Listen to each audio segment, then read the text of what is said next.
Bom dia, boa tarde, boa noite. Agora, prosseguindo para uma explicação um pouco sobre como funciona ponteiros com funções. É um outro exemplo do uso de ponteiro, que é bem útil. Então, é bem útil. E eu vou estar utilizando aqui alguns exemplos práticos de como seria um uso. E tá. Como é que funciona? Aqui eu estou criando uma void function, que é uma função que não vai retornar um valor para a gente. Ela só vai alterar o que está ali na nossa memória. E ela faz o quê? Ela vai ter uma que muda para 20 e uma que dá to uppercase, que vai botar para maiúsculo. Essa que muda para 20, ela recebe um ponteiro, e essa to uppercase, ela também recebe um ponteiro. Só que essa recebe um ponteiro de int, essa é um ponteiro de char, certo? Então, quando eu vim aqui no nossa coisa aqui, deixa eu fechar isso aqui. O que a gente tem aqui? Um x igual a 0 e uma string laranja 20. Então, eu tenho aqui o meu x, que vai ter um valor 0. Eu vou botar aqui direto a string como laranja, não vou nem tipo, fazer a partezinha do array. Só uma coisa que eu vou botar aqui no final, que é bom saber, que é o barra 0. Quando eu botar isso aqui, a gente vai ter nosso x e aqui nossa string, certo? Ok, agora o que a gente está fazendo aqui? A gente está passando muda para 20 com o endereço de x. Ele vai ter um endereço aqui, vamos dizer que o endereço é 0x, tanto faz o endereço. A gente vai passar ele para uma função. A função vai receber o endereço dele e tratar como se fosse um ponteiro. Então ele vai acessar o endereço diretamente. Então pense que a nossa função está aqui. Esse valor vai vir para cá. E aqui dentro ele vai dizer o quê? Ele vai chamar o ponteiro. Então ele não está pegando o endereço, ele está pegando o valor dentro do endereço. E ele vai dizer que é 20. Então o que ele vai fazer? Ele vai pegar esse endereço aqui. Ele vai acessar o endereço. Ele vai acessar o endereço aqui. E vai dizer que o valor dentro do endereço agora é 20. Então, quando ele passar para cá, ele vai passar um 20. E esse 20 vai virar aqui dentro. Então, ele mudou o valor de x sem sequer chamar o valor de x. Aqui não sabe se ele está mudando o valor de x ou não. Ele consegue acessar assim. É bem simples nesse sentido. Agora, esse exemplo é muito simples. Ele só está mudando o valor. Eu vou depois mostrar, fazer mais um exemplo aqui que é muito bom, que eu lembrei agora, que é o exemplo de troca. Então, se eu ver aqui, ó, eu recebo o valor de x, depois de mudar para 20, o valor de x aqui, deixa eu executar. Ué, ele deu errado aqui, deixa eu ver, peraí. Ó, 20, valor, ficou 20. Então, ele mudou o valor. E aqui, eu vou ter um outro que vai ser, ele vai escrever a string, que é laranja, ele vai botar um to uppercase e vai passar o endereço da string. Então, ele passa direto a string, e ele não passa, tipo, não precisa passar o endereço com o e-comercial, porque a string em si é um array, e o array, por si só, o nome dele é o endereço de memória dele, certo? O que esse to uppercase vai fazer? Ele vai receber um ponteiro, tá? Ele recebe um ponteiro, a lógica dele é um pouquinho mais complexa. Ele vai receber o ponteiro. Então, quando ele recebe o ponteiro, o que ele vai ter? Ele vai começar acessando L. Ele começa com esse endereço aqui. Se eu botar para dar um printf porcentagem s barra n, vírgula, ponteiro, se eu executar isso aqui, tá, porcentagem C, não, porcentagem S, que é um singular.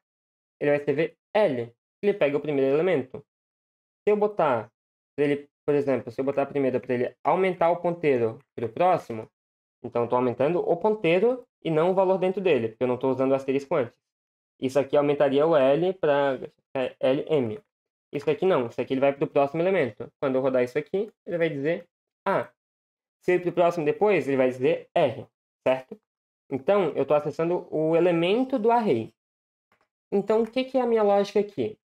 Eu vou verificar se o carácter atual, se o valor do ponteiro que eu estou mexendo, ele não é esse aqui. Isso aqui é basicamente o caractere para final de string. Então, toda string no final vai ter isso aqui.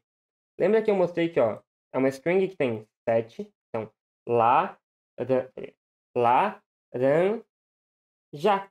Então, a gente tem 7.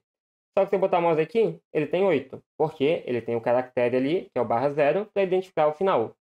Enquanto ele não chegar no final da string, ele vai executar. E qual vai ser a execução dele? É bem simples. Ele vai verificar se o caractere, então o ponteiro aqui, como eu estou dizendo com o asterisco, Ele vai pegar o valor dentro do ponteiro. Então, se eu fosse fazer aqui visualmente, eu vou até fazer visualmente fica melhor, tá? Eu vou ter que fazer um array assim. E agora a gente vai ter aqui o primeiro elemento.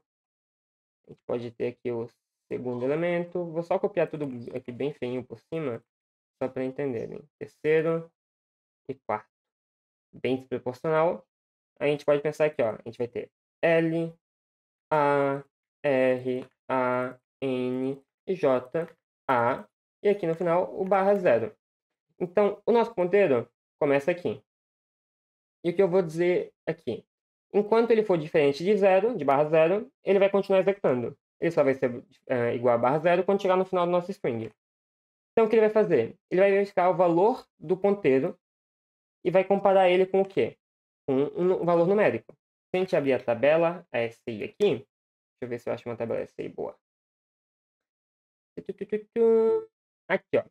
A gente está vendo se ele é maior ou igual a 97. O que é maior ou igual a 97? Ele é maior ou igual à letra A minúscula. Então, quer dizer que ele é maior que A minúsculo. Só que não significa nada, né? Só que eu estou adicionando aqui um e booleaniano, quer dizer que ele também tem que ser a outra expressão da direita para ser verdadeiro. Qual que é a outra expressão? Menor ou igual a 122. O 122 é o Z minúsculo.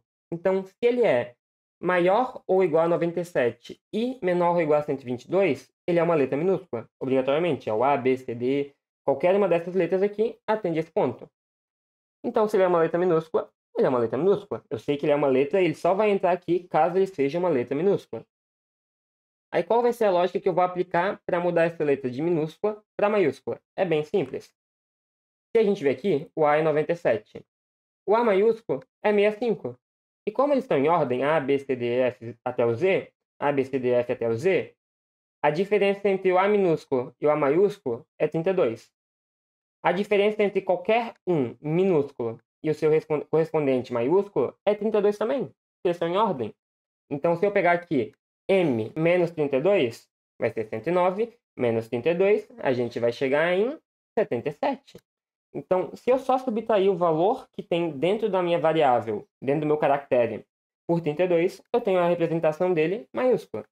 Então, eu vou dizer que o valor dentro do ponteiro menos igual, quer dizer que eu vou subtrair do valor dele. Então, ele é basicamente, eu estou dizendo, tipo, ponteiro igual ponteiro, ele é ponteiro menos a, deixa eu só botar bonitinho aqui, menos a, menos a, eu vou botar aqui o parênteses para explicar aqui bonitinho, é a mesma coisa, opa, parênteses ele fecha sozinho, é a mesma coisa que eu dizer isso, certo?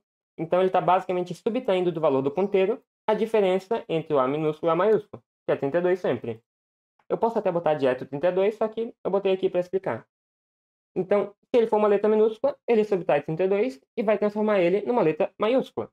Aí tá, passou o if, eu vou aumentar o ponteiro. Então eu vou ir para o próximo elemento. Então ele vai fazer o quê? Chegou no L. L é minúsculo? Sim. Diminui 32, vira maiúsculo. Aumenta o ponteiro. Vai para o próximo. A é minúsculo, vai virar A maiúsculo. R, minúsculo, vai virar R maiúsculo. Vai fazer isso para cada um deles, porque ele está dentro desse while. E ele sempre vai ser verdadeiro dentro desse while, certo? Porque o while só vai ser falso quando chegar aqui. Aí quando chegar aqui, no barra zero, o while é falso. Ele chegou no final da função e acabou. Ele já mudou tudo para maiúsculo. E o ponteiro mais, só uma explicação, eu boto ele dentro do while, mas fora do if. Por quê? Se eu botar dentro do if, qual que vai ser o problema? Ele só vai aumentar a posição do ponteiro se o valor for minúsculo. Por exemplo, eu tenho lá uma palavra que começa com L maiúsculo e a segunda letra é um A minúsculo, ele nunca vai chegar no ponteiro mais, porque a primeira letra é maiúscula. Então ele vai ficar fazendo esse loop infinitamente, porque ele não vai sair da posição. Então o ponteiro tem que ser fora. Ele tem que passar de caractere, mesmo que o caractere não seja minúsculo. Porque se for assim, por exemplo, ó, o que ele ia fazer aqui nessa situação? Com L maiúsculo. Ele não vai chegar no A. Por quê? Isso aqui é falso. Se aquilo ali é falso, ele vai pegar, vai pular o if, ele ainda é diferente disso aqui. Então ele vai voltar para o ponteiro, vai executar o if de novo, ainda é falso. Ele fica num loop infinito. Então eu tenho que aumentar o valor do ponteiro, porque, isso aqui, ele entrou nisso aqui? Não, beleza. Vai para o próximo. Aí no próximo ele entra e faz a mudança. Aí quando eu executo isso, eu estou mudando o valor de string aqui. Então o valor de string muda. Quando eu printar o valor de string aqui, a gente tem string. Então é basicamente isso que o ponteiro para a função faz. A gente vai passar o endereço de memória, o array, ele vai alterar o valor no array, e quando a gente for acessar ele novamente, depois de fazer isso, a gente vai conseguir pegar o valor já alterado. Um outro exemplo que dá de eu fazer é um exemplo bem simples, que é um int, fazer até com int y igual a 10. Aqui no final eu vou dar o seguinte, ó, printf, deixa eu dar um, calma aí, no porcentagem d, barra n, vírgula, x, vírgula, y. Então vai escrever o x e o y. E eu vou escrever aqui depois ele de novo.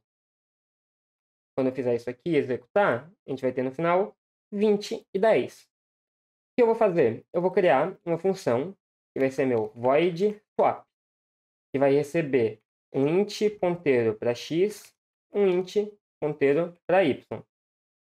Por que eu preciso do int ponteiro para x e y? Porque eu vou receber dois valores que eu vou inverter eles. Como que eu faço aqui? Eu vou criar meu void swap, mesma coisa, int x, vírgula, int y. Agora, como é que a gente implementa isso aqui? É bem simples. A gente tem que pensar o seguinte, eu tenho que inverter, e eu não posso dizer que o x é igual a y diretamente. Porque se eu disser que o x é igual a y, quando eu quiser dizer que o y é igual a x, o x já é igual a y, então eu vou estar perdendo um valor no meio. Então eu vou criar uma variável temporária, vai ser temp, que vai ser igual ao valor armazenado no endereço de x. Certo? Eu vou pegar aqui o ponteiro, aqui eu estou armazenando o valor armazenado em x. Aí eu vou dizer que o quê? O valor armazenado em x é o valor armazenado em y. Então, se aqui é 20 e aqui é 10, agora eu estou dizendo que onde era 20 passou a ser 10.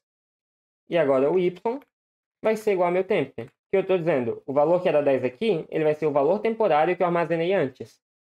Quando eu executar isso, a gente tem aqui 10, 20. A gente fez a inversão diretamente assim.